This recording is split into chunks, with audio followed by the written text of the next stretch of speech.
Dr. Squee, who's gonna be this time. We like to hear you talk, we love to hear you listen. If you are not subscribed, you won't know what you're missing. So welcome to the Dr. Squee Show. Welcome to the Dr. Squee Show. Welcome to the Dr. Squee Show.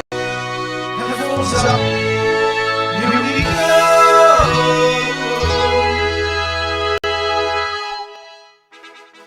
Welcome to the Dr. Squee Show. Tonight, Squee welcomes... whoever's managed to get into the stream. And now here's the man himself, Dr. Squee.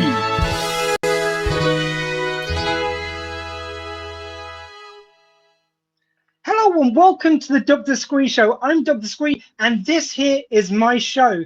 Now, we're having some interesting times here because I am here, of course, ready to go. I have 3 guests due and one of them at least is waiting in the waiting room, and we'll join them, bring them in just a second. But first of all, we are here for a very, very special event.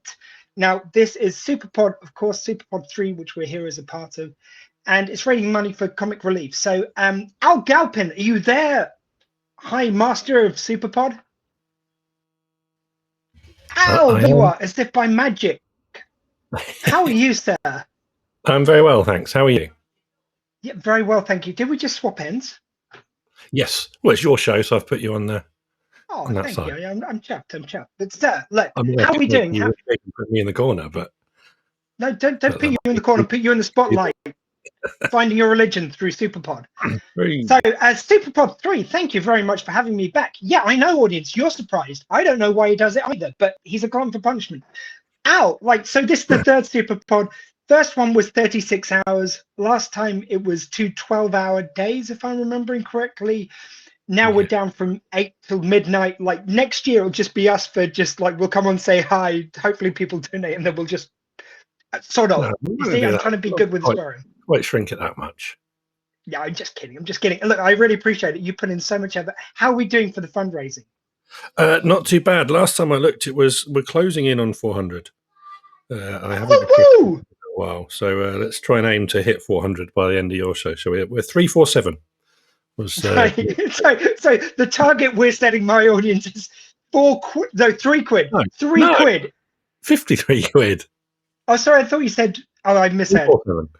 Oh, But, 47. Yeah. Baby steps. We were on 75 for about 2.5 hours, and then suddenly jumped to 250. So strange things happened. We get some big ones, some little ones. So anything people are willing to give is a bonus. And we're not allowed to swear, so give us your fudging money now, guys. So I just want to check with you out. We're not allowed to swear, but being British, of course, innuendo is always allowed, yeah? Oh, I mean, go for it. So if I mentioned that we've got a strict time limit, and when that runs out, we've got to go off air, and thusly you will go to the next show, which is Mother Funk. I could, for instance, say that if I overrun, Al will have to pull me off so he can bring in some motherfunkers to replace me. That's okay, yeah? That's exactly what will happen. Excellent. I'm just glad. I just want to just establish, because I would never, of course, swear on the radio, of course. Now, actually, I will just quickly, for anyone watching, Al did tell me that at one stage he was kind of just smoothing out the lineup. Originally, my show went out 9 to 11 at night, and then Al said, well, I wanted to kind of tidy up the lineup, so every show live show was from 8 till 10 on that slot. And I said, yeah, but I'm worried I'll swear anyway. He goes, look, okay, you can swear. If, that's what it takes. You can go from 8 till 10, you can swear. And thusly the deal was made. So please, I know we're of course going out live on our radio station, the Bear.live, which Al is the station manager, but what are our other radio partners, just to be even? We are also broadcasting on Chippenham FM today. So hello to everyone listening on Chippenham FM. Third one broadcasting us currently, so there's just the 2 of us at the moment, and we've also on all the social medias for the video. Also, if you want to, you can ask your smart speaker to play Southampton SuperPod, and it will play it. If you don't want to watch and you just want to have it on in the background, you can do that, or you can take it away on various apps on your phone if you want to go for a walk with us. Yeah, I went out walking dogs earlier, and I had Stacey and Barry coming in my ears. What? Look, that's fine. That's okay. Just no swearing. Okay. Anyway, thank you very much, Al. Thank you for the wonderful work you're doing. This wonderful to see you, at least virtually. Yes, and your guests are all here. Yay! So, without further ado, as we say goodbye and thank you very much to Al, we welcome to the stream my 3 guests today. So, first of all, she is a comedian as well as a presenter who's done loads of live events. And as we will get into, her baby is blessed with Kryptonian powers. Please welcome from one side of the screen or the other, Laura Duff. Hello, how are you tonight, Ian? Just so glad people are showing up. Like Squee, come on. The illusion. Squee, sorry. Okay, and the next guest we will welcome is a man who is famous for going on TV with a saucepan in his head and got to the finals of Britain Got Talent doing that. Come on, if that isn't talent, I don't know what it is. Please welcome the Pan Man himself, Martyn Croft. Hello. I can hear you. No, you can hear me. Can you hear me? Yes, we can hear you, Thumbs up. Martyn. Yeah, I can't hear you. That's the only problem at the moment. Oh, I can hear something there. I just heard you laugh. Can you hear me now? Oh, we're going to have to do sign language. Is there a problem with the sound, or are you just quite old these days, Martyn? Okay, look, we'll see how we go. Anyway, look, and my 4th guest, I usually know him by Adam, but he's going...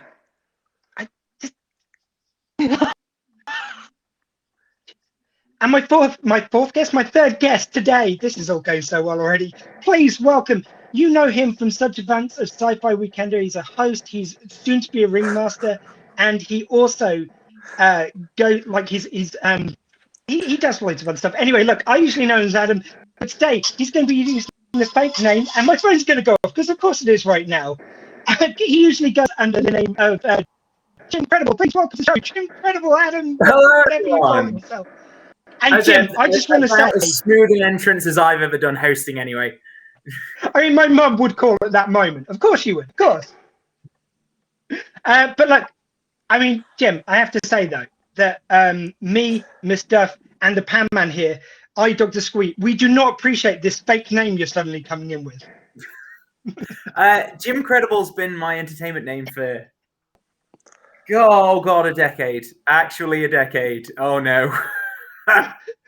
I just love the fact that 4 of us, not one real name amongst actually Laura, I think's real. Apart from that, we're just fake ponies all the way. Right, I'm going to try and let's go in. Let's go in with the person who's most likely to mess up with. Right, Martyn, can you hear me? Martyn, talk about Pan Man. Yeah. So, guys, I can't hear any of you for some strange reason. What I'm going to do is I'm going to get another mobile phone and I'm going to listen to it on Facebook. Sure, why not? That's because what could go wrong with that? I just can't hear you guys. So okay. I will be back in a minute. Okay, because again, what could possibly go wrong? I was thinking, you know what?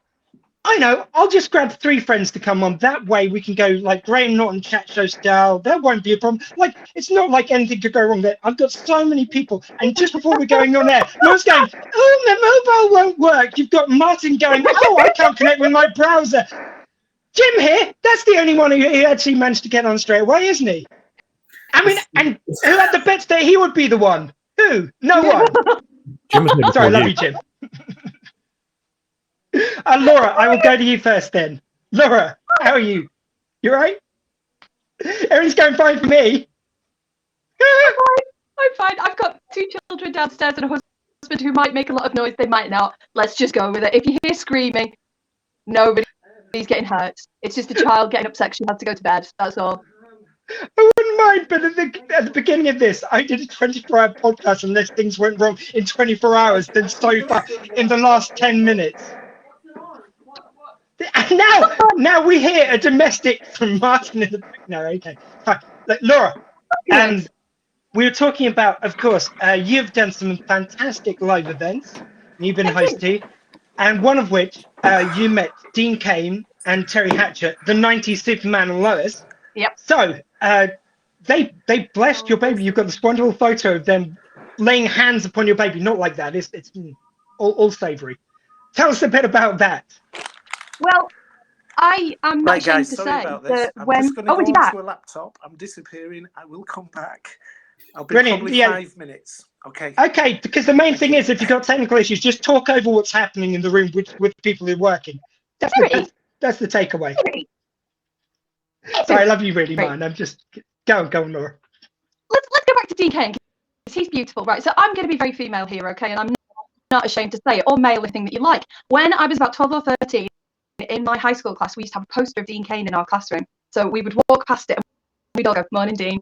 And we all had a little bit of a thing for him. So naturally, who didn't? The first thing I did when I met him, exactly. The first thing that I did when I met him was tell him that. And he went, "Oh, well, thank you." And I was like, 13-year-old me inside Dean is actually like jumping around with excitement. And I said that when I got him on stage. I was just like, I told the crowd, there was like 6,000-7,000 people in the crowd. And I'm just talking about how much I flirted with Dean Kane's poster. It was incredible because it's the first time that Dean and Lois have both been together in like a UK event, I think, off the top of my head. And they were just awesome. There was a lot of questions that were being directed to Dean about being Superman. And somebody in the audience said, "So how did you feel the pressure about taking on such an iconic role?" And yeah, of course, because now Laura's going to freeze and we're going to lose her. Obviously. Jim, please say your internet is sturdy. I should damn hope so. I pay enough for it. Okay, we'll get back to Laura when she joins us again or not. Who knows? Jim, so... Hi, how's it going? Yeah, it's going great. No problem so far. Lucky we're used to this kind of shenanigans on stage. Oh, more than enough. I mean, essentially, this is a microcosm of Sci-Fi Weekender, but people are able to see behind the stage at the same time. Everything's going wrong. I just don't let it get on the stage. Whereas everything's on stage here. What am I going to do? Yeah. Jim, speaking of the Sci-Fi Weekender, earlier on in the year, again, like near the beginning of lockdown and the pandemic, we had Sci-Fi in the Sky, which I host the panel for. You were due to be part of it, and you were struck by the Rona. Yes, Aunt Rona paid a very heavy visit, which, I ended up in hospital, which was fun. I did make a brief appearance on the stream after, putting in enough effort while ill to organise it with Matt, who did a fantastic job to get everything going and working out streaming. It got to the point where it's like, I'm going to take... 2 paracetamol, 2 ibuprofen, 2 caffeine wake-up tablets, everything I've got in the just everything, and I'm gonna have half an hour where I can talk to a microphone at something and be on this stream. But I'm not saying this yet. There might be another event coming up, because obviously we've just had to postpone this Sci-Fi Weekender because the world's still in lockdown. I say the world, we are. So there might be another event in the works very soon to be announced, actually. So anyone who's watching this in Sci-Fi Wise. Oh, we have Batman again. Can you see me? We can. We can. Can you hear us? Hear me? Yeah, we could always hear you. Just help me out. Jeez. We're all back. I'm now on a proper laptop. All that preparation for nothing. So amazing, kind of like you were just in time to have just missed Jim just giving us an exclusive that Sci-Fi Weekender, we had Sci-Fi in the Sky near the beginning of lockdown. We might have another kind of live event such as Sci-Fi in the Sky we did. But I can confirm it won't be Sci-Fi in the Sky 2. It will be a little bit different. Right. Do you think you might get this guy turning up? He might be a part of it. He may be a part of it. There may be some of the acts that people remember. Without announcing the whole thing right now, it's a smaller affair. We're just doing the nighttime stuff because the world is starting back up and everyone is very, very busy. And I don't think people are really that in for a whole day event anymore. Like, it was fun when lockdown was on and we were properly in lockdown. So yeah, we've got just a nighttime event coming up to entertain a few people. I'm saying is, Jim, I am just always available. Just anything. Just If you need a fluffer virtually. I think I can say fluffer. I think that's safe. Yeah. You mean pillows, right? Yeah. Fluff your pillows. Yeah. Sorry, I didn't mean to point at Laura when I said that. Anyway, look. Let's get back to one of the stories we were telling. So, Jim, we'll go back to you. So, as well as that, you, when you go to events, you dress up as the Joker because I understand, huge Joaquin Phoenix fan, yeah? To be fair, I did actually really, really like that film. Although I've been jokering since long before that film came out. What was the ethos for the start of you deciding okay, I'm going to go on stage and I'm going to dress like the Joker? It was the Arkham Knight. No, not Arkham Knight. What was it called? The video game. Arkham Day, Arkham Knight, Arkham City, Arkham Asylum. Arkham Asylum. It was the Arkham Asylum video game. And a few of my friends said they were going to a convention. And one of them was like, hey, you'd make a good Joker. And I was like, I've just finished a game where the Joker is amazing because he's voiced by Mark Hamill. And yes. So I was like, I want that Joker suit. So I got that Joker suit, dyed my hair green, and then politely told my now director to swear word off. I've got this. And then now I work for him. Nice.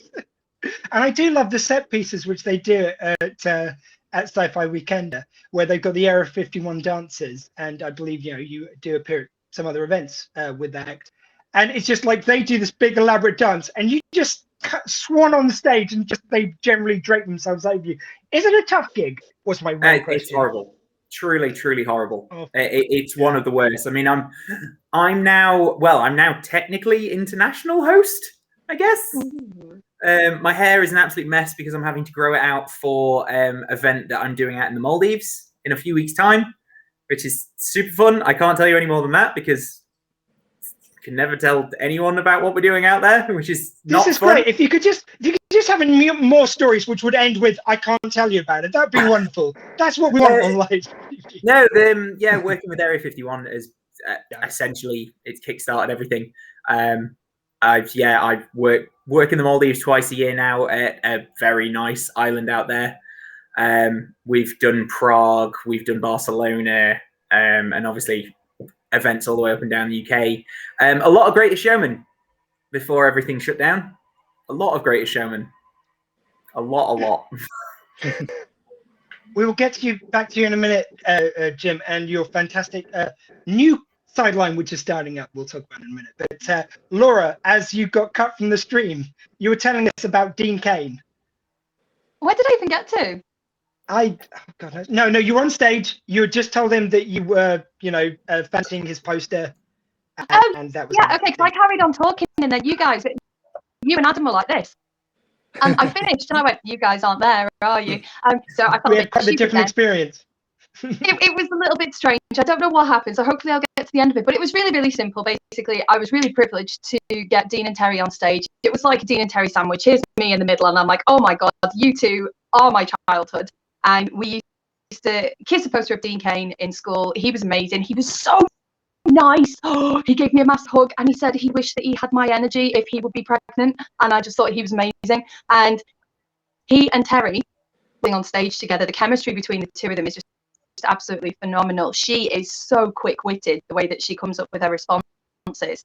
And when we were leaving the stage, I said, would you mind getting a picture with my bump? Can you touch it?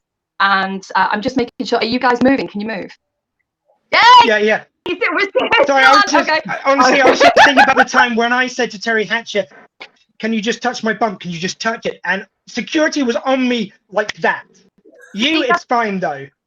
That's the beautiful thing though, because I had this massive bump and I could ask anybody to touch it, and so many people did. It was brilliant, and nobody got offended. It was all fabulous. But I said to them when we come off stage, can I just get a picture of you touching my bump? Because I got every actor or whatever they did, who was coming on stage to touch my bump.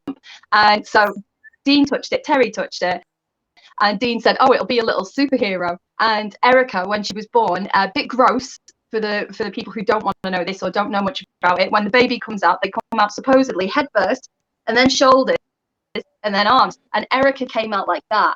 So her hand came out first. And so she's my little superhero. And I messaged Dean and Terry and told him, and they retweeted the baby that they from in utero. It was just surreal. I love Terry Hatcher and Dean Cain, and there they are touching my unborn child. It was weird in a brilliant way. You do have to keep kryptonite away from the child now. Yeah, but I think that is, I think it's okay. I can deal with that. Okay. But when baby Lex Luthor comes your way, just watch out. That's all I'm saying. I'm just gonna have to walk away. Jim, Martyn, did you have your hand up? I was just pretending to be frozen, Just... Okay.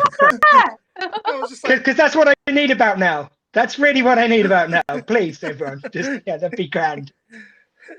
Martyn, well, we're on to you. So, the Pan Man. How does the whole idea, okay, yeah, I'm going to put a saucepan on my head, I'm going to cover it in sequins, and then I'm going to do a Violet Tech impression. Where did that start? It's crazy, really, because I never went to any sci-fi conventions before doing this. And originally, it was 10 years ago. I went on the X Factor, and I was singing normally, and I didn't get through. So I thought I'd do my party piece, and I used to just put a pan on my head when I was in a pub doing karaoke and pretend to be a Dalek. I like you do. And then I applied for the show for a bit of a laugh, really, not thinking I'd get very far. And they kept putting me through, and I ended up in the semi-finals, which was like, what? And then straight after that, it was just absolutely strange. I was welcomed into a new world of sci-fi. Not really having watched Doctor Who since the 70s, with Tom Baker. So, of course, you think you should make your kind of career on that? Do you know what? I've really enjoyed the ride, though. I've met so many people, including some. I've had the opportunity to actually exterminate a couple of doctors on stage, the real doctors, which is quite funny. Very strange. So how do you start, though? You've got this idea, your party piece is to get drunk, put a pan on your head and start singing. How do you kind of spin that into some form of an act, though? Well, I'll be honest with the actual Pan Man act, really. I've really only got 15 minutes of it. I mean, you really don't want to hear somebody gargling like a Dalek, ruining songs for 2 45-minute sets. It's more of a surprise shock factor experience for people to see me on stage. It's only a 10-minute, maximum 15-minute gig, really. Just to surprise and shock people that I can sing like a Dalek. Essentially, you wouldn't want to buy an album, would you? The Pan Man, the album. You mean that's not coming our way? No, I mean the problem is with the Pan Man. It's actually quite limited. So I've moved on to other things, and I've moved into entertainment with actually singing and DJing and singing properly. We will get there, sir. We'll get there. Just kind of let's just pull the taffy and the Pan Man for a little bit. I know you moved on to bigger things, but come on. So, you when you got to the final, I believe you had a very special request when they asked you what you wanted. So they kind of said you could pretty much have anything, yeah? That's right, yeah. I opened. I asked to open Skipton Gala. Every year, they always have a celebrity that opens it. And the year before, what had happened was me and my youngest son, he went with me, and he was only 10 at the time, I think. And he said, "Dad, there's no celebrity to open the gala this year." And I said, "Don't worry, son. This time next year, I'll open the gala." And he goes, "How are you going to do that?" And I says, "I'm going to get myself on Britain's Got Talent." I didn't actually believe it'd work, but it did. It was quite an honour. It was quite an honour to do it, with my family there, and my son in particular on stage. He gave me the impetus to actually apply. The rest is history, really. I was going for another story. That one's great too. But I believe with the pan, it was one which you'd borrowed from your wife to begin with. Yeah. Yeah, that's correct. Yeah, I nicked it out of the kitchen cupboard. And they said you could have anything you wanted for the finale of Britain's Got Talent. What was your request for the pan? Yeah, so it was Diamond Jubilee year. So when they actually said you can have everything you want this year because we're challenging a new show called The Voice, and we really need to up our game, they said, tell us what you want. And I said, well, you know this pan, can you encrust it with diamonds? And I had to send it off in the post down to London. And they put, well, a bit cheeky, really. I think they're diamanted jewels, also, you know, cheap. You mean they didn't use real diamonds, the bastards? No. the buggers, the naughty people. There's actually, I've got it here. There's actually 3,600 of them on there. Wow. I mean, I didn't count them individually, but I took a bit of a sort of idea. But it's great, sparkly pan. Must be the only one in the world. Not only is that some researchers' week just gone doing that, but also, how did your wife feel about her pan being used in such a way? Did you have to buy her a new set? When I posted it down to London, I bought 2 of the exact same pan. They're Jamie Oliver, by the way, Jamie Oliver pans. I bought 2. I bought one for my head and one for the kitchen. I know that's absolutely crazy. So she got a replacement, brand new replacement. And so I've got a diamond studded pan, and I've also got my normal pan as well, which I can use when I go to events. Martyn, and he actually would. Sorry, go on, Ian. No, go. Go. I was just wondering, are you the only person in the entire world who has a pimped up pan? I'd probably say so, because they're not very good That's on cool. cookers. I tell you, I mean, if you put that on a hob, it completely melts. There was a point a few years ago. I was thinking about getting on QVC and trying to sell pans and ridiculous things like that. You have ridiculous ideas, and then I actually thought there would be some rich people in the world that would actually love a set of diamond studded pans for the kitchen. I honestly believe there are a few women out there that would love it, and men. Plus, Martyn, don't give up on the Pan Man brand so easily. You could have Pimp My Pan, the TV show. Surely this is waiting to Channel 5 need the programming. They've just brought Egghead. Come on. Have they? Yeah. What? Yeah.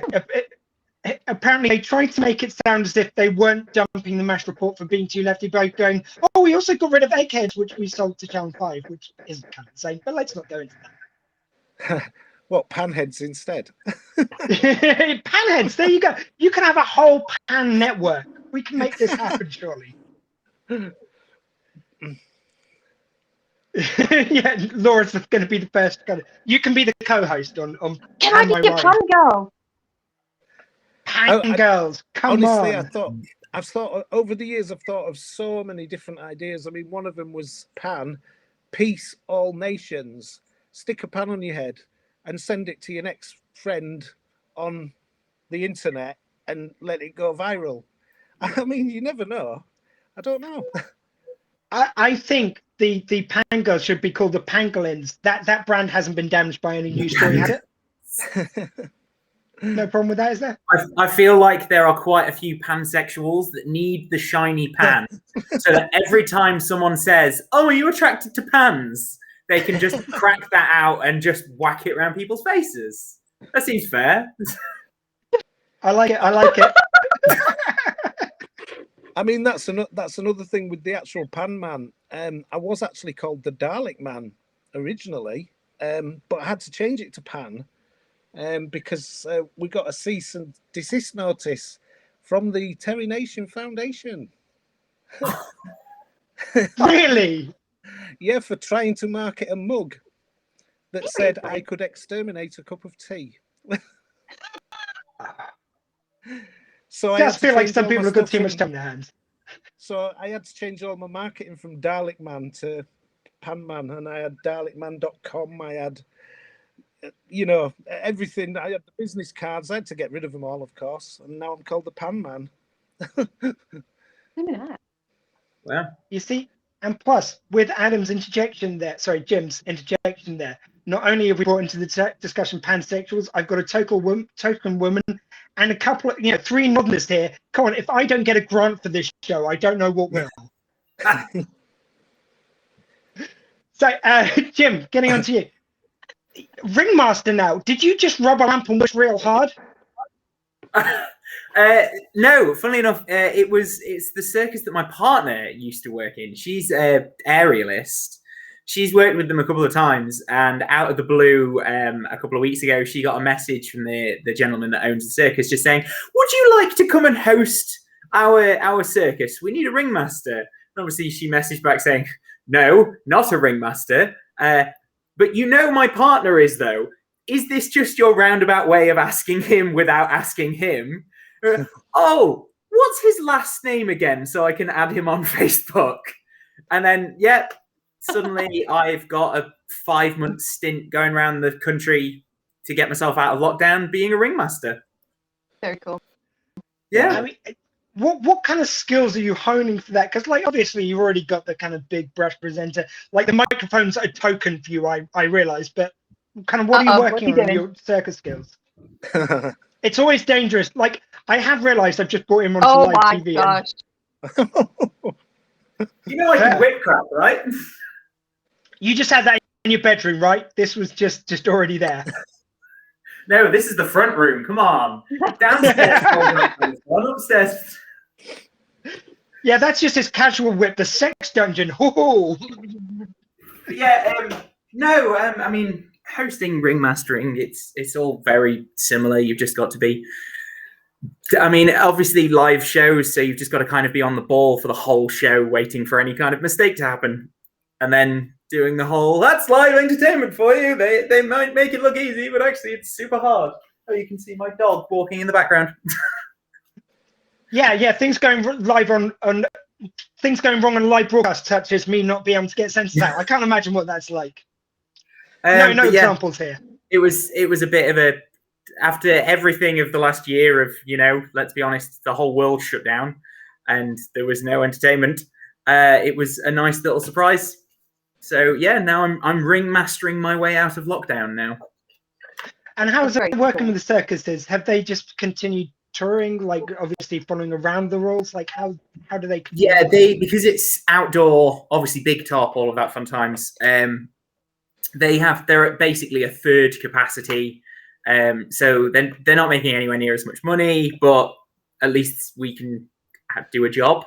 We're hoping when lockdown ends, we can go straight back into full amount of people and everything like that. But it's just nice. Obviously, it's the usual kind of things. No more than 4 people can sit together in a group, or 6 people, or however many the government decides that weekend, depending on the weather and how the wind blows, the usual stuff.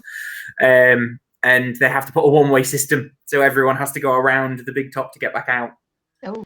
Which is always funny because last season when I went there was always the seats. So as you go around, as you came in, all of these seats were full and then empty. And then there was the realization that, no, you still have to go that way around to get out. Yeah, because people just can't be bothered to walk around the other side of stage. Nice, I love it.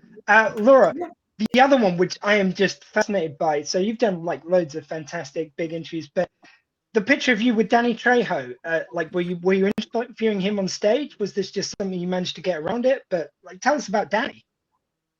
Danny Trejo is a legend, and I have a lot of respect. I don't know if I'm allowed to go into this, so if you want me to stop, just put your hand up and I'll shut up. I have a lot of respect for Danny Trejo because I'm in recovery myself, and he's used his position within being an influential actor within Hollywood to be able to help people realize that there is a way out of active using addiction. And when I met him, he was one of the guests For the Love of Horror in 2018.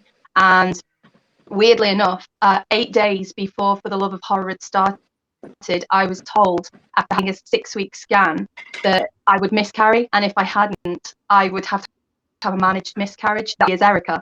And because the heart wasn't there, so I really wasn't in the headspace to be doing this show at all. But as you'll all know, when you've got a gig, you don't want to give it up because there's always somebody that's going to race in and take it off you. So I still did it, and the day before For the Love of Horror, I found out that just 2 of them in here. So it was a really insane weekend. I was emotionally completely all over the place, and I was on cyclozine to stop me being sick, but I was throwing the sleepiness tablets back up. And there's Danny Trejo, so machete. Like, I think he's wicked. Like, he's the parts that he plays in working with Rodriguez, and coupled with working with young offenders and helping people in any form of addiction, that be narcotics, alcohol. He's really a nice guy, and I'm doing this on stage. And initially, I kind of felt that he was a bit distant with me. He was just kind of answering the questions.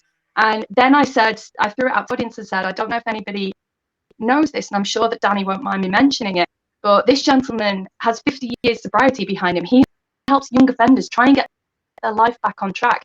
And I reeled off a load of stuff, and I could see that Danny suddenly changed, and he was like, okay, this isn't just a woman who's being paid to do interviews, this is who knows me. And he changed from that moment on. He did the speech that he does From Dusk Till Dawn, introducing Salma Hayek, and he showed us all his tattoo. Like, just this is what came from me talking to him about the work that he does outside of acting. And he was just amazing. Anything that you asked him to do, he'd do it. And he and I made a video and sent it to Robert Rodriguez to say, make Machete 3. You told us Machete in space, like he kills it in space, right at the end of the second film. Where is it, Robert? And we got like 20,000 views on that, and people were saying, yeah, we need Machete 3, Machete kills in space, we need it. And I actually told him that I was in recovery myself, and he gave me a hug and said, God bless you, and one day time, just keep it up. It was insane. After the week I'd had thinking that I was going to lose my baby, then be hugging a gentleman that has had such a positive influence on my own recovery. It blew my mind. It was amazing. He's such a lovely guy. That's absolutely amazing. I mean, there is something just wonderful about that moment. I think probably, I don't know if like anything for this applies to you, Martyn, but for the three of us, certainly, I know we'll all have had that moment where you're having an interview and you just have one question, one comment, something, and you just know you've kind of broken through to the person beyond whoever it is you're interviewing. It's that wonderful moment you get. And so I know probably we're talking about, what are you laughing at, Jim?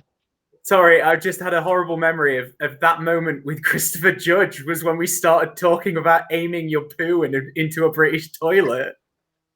That was...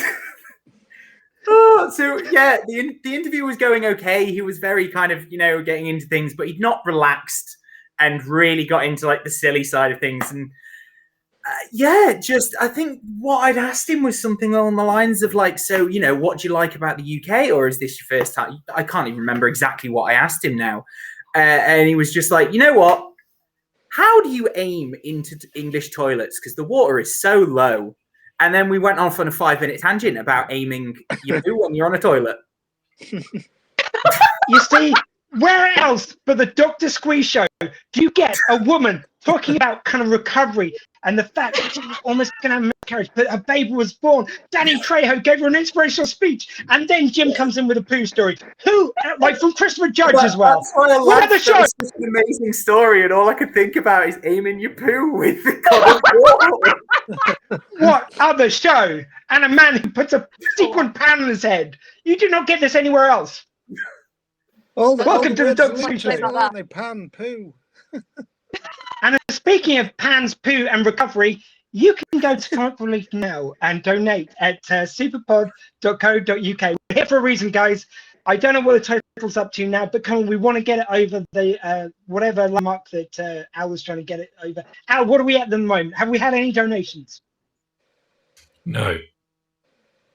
See, Al is stunned by the amount of donations he's got, but he wants more. Come on, just donate some money, people. Al's probably gone to the toilet or something. Jesus Christ, he's doing this. He's got like a kid. It's tough times for him, but he's doing his work to get this money in. Let's go to the Pan Man next. So you've said about the fact that obviously Pan Man was one part of your gig, but it's kind of what it led to about the fact that you go onto these kind of sci-fi shows, and you did Panioki for a little while at some of the sci-fi events. Well, it's strange because like I've moved on really from the Pan Man. I do occasionally do a gig or just a quick birthday party or something like that. But and I now sort of DJ a lot. I do birthday parties, weddings, all sorts. And they always ask me in the middle of, when I'm DJing to do my party piece for 10 minutes just to remind people about it, which is great fun. I've got a residency at the Fleece in Skipton, where I DJ on a Friday and Saturday night normally, and it is called Panioki. And yeah, I'm sort of promoted as the Pan Man. Come down to the Fleece and sing with the Pan Man, sort of thing. But I do really enjoy it, and I've really missed it. The one thing that's actually changed is that obviously we were in lockdown, and I was thinking about, I still wanted to do some form of entertainment. The only thing that I could do is I got in touch with the North Yorkshire Police and also the council, and they allowed me to actually go to old people's homes, and I did a 26-date tour of residential homes around Yorkshire. This is amazing. Wow. And I've got all my battery-powered equipment, so I was singing outside, and not once in the 26 gigs did I put a pan on my head and gargle like a Dalek. I was actually Dean Martin, Andy Williams, Frank Sinatra.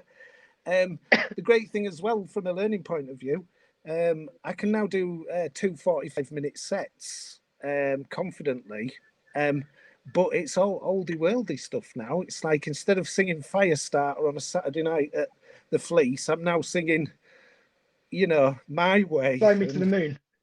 Yeah, Fly Me to the Moon, stuff like that. I mean, look, some people might say these old folks have suffered enough, but I say that's great. No, I'm only kidding, man. That's awesome. That's really great that you managed to bring that entertainment into these people's lives when they had none. And I also love the fact that you actually had just car gigs that you were putting up on Facebook. Yeah, that's right. Yeah. Sat in your car in the middle of nowhere, just broadcasting. Yeah, I mean, I got pretty bored of it because last year, in the first lockdown, I did live from the loft, live from the car, where I had to, because it was so hot, I had to put cardboard all over the car so it was dark inside. I had disco lights, and I had a smoke machine in there. It didn't go too well though, that. And then the following week I did live from the Kazi, so I went live from my toilet. But I was going to do live from the shed, but then on the 4th of July, all the pubs opened, and you know what? I was straight down there. Yeah, I did the live shows, but to be honest with you, after October, when Facebook kept giving you warnings about doing lives, with copyrighted music, I decided not to bother again, so I haven't done it since. It's a real shame because I did enjoy it. You say like kicks from the Kazi, something I found out. Like okay, if my family are watching, just cover your ears right now. But I have found out in the place we moved to a few months ago, there's a loo off the front room, which is a bit unusual, but it's just there. I've noticed if you just leave the door open, you can watch the TV while you're on the loo. It's perfect. Like, yeah, I'm there for just like half an hour watching a show if everyone's out. It's great. Like, no one's ever out though. I have to really use this power selectively. Someone comes home, it's like, just saying. On the toilet for half an hour. I mean, like if I'm watching an episode of Cheers, I get carried away. Like, I'm just saying. Just lose track of time, Anyway, Fair enough. Jim, we've been through kind of lockdown for a year now, and of course we are all, I was thinking when Laura's talking about the kind of the addiction thing, which I'm not laughing at, of course, but I do think there is a side to performing where it's kind of like it's an addictive personality which needs to be on stage with everyone going in front of us. How have you kept yourself sane? How have you kept going during lockdown? Have you been able to get on? So I started up my little quiz thing at the very start. I was doing like kind of a monthly quiz a couple of times. Just the same kind of thing that I do at a few events now, but start off at Sci-Fi. But it's not quite the same having things online as it is having that audience in front and being able to share a drink with someone afterwards and sit and chill and chat and everything. Funny enough, the thing that's kept me most sane, the laptop is currently resting on as my stand. I bought models and started painting models again because it's time to kill, isn't it? I wish I could say that I've done more, But yeah, just basically it's try and stay sane. I mean, that and train the dog. We got a puppy. I can quite proudly say the dog is well trained now. It has a few tricks in its repertoire. Nice. Can we see? The other thing which I did. Oh yeah. Tigery. Benny's just in the other room with Dottie. My two dogs aren't here, unfortunately. Up we go. Tiger. Up. Hello. Lower the tiger. If we're very lucky, Benny might be coming in for a cameo. There we go. Oh, come on, Tiger. Up we come. Can we come on? Oh. Benny! Dottie's also here, but she's labby and she's too posh to jump up. I want a dog. Yeah. Wait, move the chair. Tiger, come. Benny, let's not snog on camera. Come on. Okay. No, we're too tired.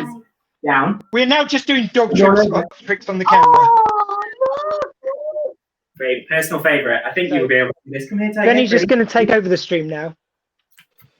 Oh my god. Good girl. And no, that wasn't just a cheap excuse for Nicole to come in and fill up my drink. Hey. Nice. Okay. So, you wanted to know what I was going to do in the circus. Just my dog can do it for me. You'll be there with a whip, like, and just the dog there. So while I'm cracking the whip above my head, Tiger will figure of 8 between my legs. Nice, I like it. And also, you've done a few of your quizzes online, which are basically, what am I thinking? I know you introduced them with like, oh yeah, whatever I say is right, but like, damn it, man, half of these things, especially the ones which, what's the link between them? They've got 5 answers. No, this is my therapy at this stage, by the way. This has nothing to do with anything. The whole point of my quizzes are a whole load of, I'm right, you're wrong, this is entertainment, it is entertainment, this is entertainment. And people seem to laugh along with it. I've said those 10 actors were all in Star Trek. Why is that answer wrong? It's not the one I was thinking of. Yeah, that's the kind of thing we're dealing with. Yeah. I mean, that's how that grew. That quiz grew from, I have one night to make this quiz and I can't be bothered to proofread it and spell check it. So I'm right, you're wrong. Like, I've done maths questions where I've got the answer wrong. I've got the simple maths wrong. And I'm like, well, if you've got the right answer, great. You can give yourselves half a point, I guess, but the answer's up on the screen. It's that kind of thing. I think one of the very first questions, funnily enough, we were talking about the dark room. John changed his dark room to put the original Star Trek generation because I'd spelt original. By the way, John is up on this later in I don't know what time, but look it up. One of the shows John is from the dark room is up on this gig, so please do stay tuned for that later on. But yeah, the quiz is like just about one of my proudest like personal achievements. It's just silly things that I've grown from absolutely nothing to. I like to think it's pretty popular, and I made people throw bread into a giant duck's mouth for points. Of course you did. Of course. Because I needed a way to get the score sheets in. So if they're always slow and everyone's always rubbish and whatever. So I was like, right, if you bring your score sheet in, one score sheet equals 1 slice of bread, and 1 slice of bread means you get a chance to try and feed the duck. So I brought in a person wearing a giant duck's head, and they had to try and throw a slice of bread into his mouth. And this is just one of the random things. Wasn't that the one which my team won? Possibly. That was paper planes. Paper planes we were doing. The revenge on the Quizmaster, where people were allowed to, from the back of the room, throw a paper aeroplane at me, and if it hit me, they got a point. There's always people swim. Random pieces of fruit, veg, and food for people to swim. Sorry, it's worth saying why we won though, because I threw it and it just like went straight down. And then the blind member of our team threw it, whistled straight through the air right at him. Andy Gray. Yeah. It was awesome. Yeah. Quickly, we've got like about 5 minutes left. So, Laura, tell us a bit about your online presence with kind of on your Facebook page. You do loads of YouTube clips, which you've been doing long before lockdown. Tell us a bit about that. I just like prattling about really and getting up to mischief. Okay, Martyn. Things. That's it. If you can, what I've been doing, especially since lockdown, is because I was getting dressed up before Stockbot Spider-Man did it, and yet everybody said I was copying him, right? No, I've got 2 little girls, and when lockdown was first announced, we were out all the time before lockdown. So I thought, oh my God, what am I going to do? I've got a 9-month-old and a 2.5-year-old, and we're never in the house, and I have to stay in a house. So we just started doing maps of our neighbourhood, and then I got dressed up as Where's Wally, and all of a sudden it went really big in my community. And I had people from all over the country finding out about it and getting in touch with me. Can you sing this? Can you do this? Can you do that?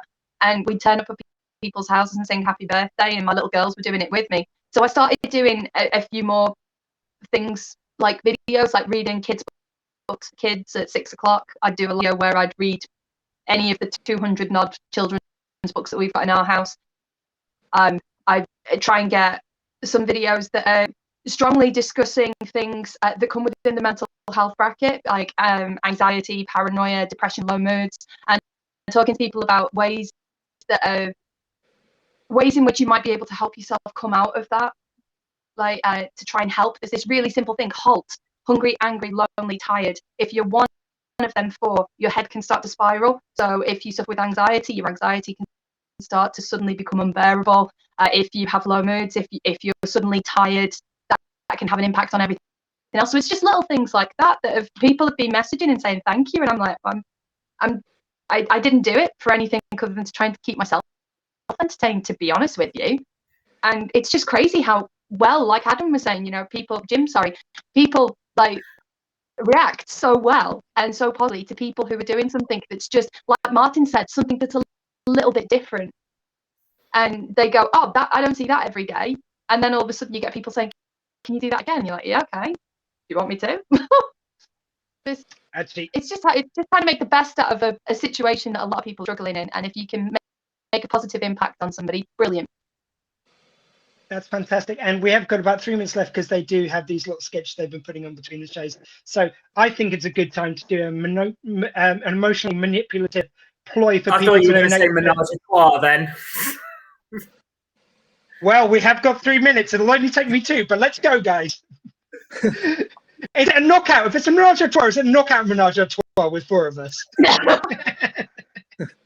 Okay, guys, look, let's do an emotionally manipulative ploy for people to donate to children in need. Laura's talked tonight about addiction, about mental health issues. Jim has talked about kind of being pansexual and kind of going off to join the circus and forcing his dog into some sort of slavery. The pan man, Martyn Croft, he wears a pan on his head and dances with Monty on it for the money that people throw. He's taken to sing in his car, shouting and singing at care homes. Guys, donate now. Stop this madness. Go to superpod.co.uk. Give whatever you can.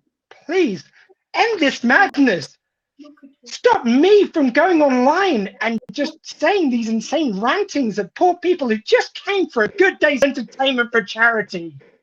Please, allow Al Galpin. Donate now to SuperPod, or you will be exterminated. Look at him dance for money. How sad is this, guys? No, that was fantastic. Allow Al Galpin to finally sleep. He's got I think his kid's 2, 3. Young Hunter Biden keeps him awake all hours of the night. The man hasn't slept in years. He goes and does these online events all day long just for a few moments. Away from his family. No, I love his family. He's absolutely. Please do donate now. Donate. Look at this. Come on. What he's reduced to. Hi. Thank you very much, guys. Look, I have been Duff Squee. I've been joined by. I'm JimCredible. Hi. Bye. The Pan Man. And somewhere over there. This is really difficult to point Laura. backwards. I'm somewhere. I've been Duff Squee, and that was my show. And remember, guys, in a world where you can be anything, be kind and donate. just sorry, superpod.co.uk. Thank you. Yes, Smooth as please.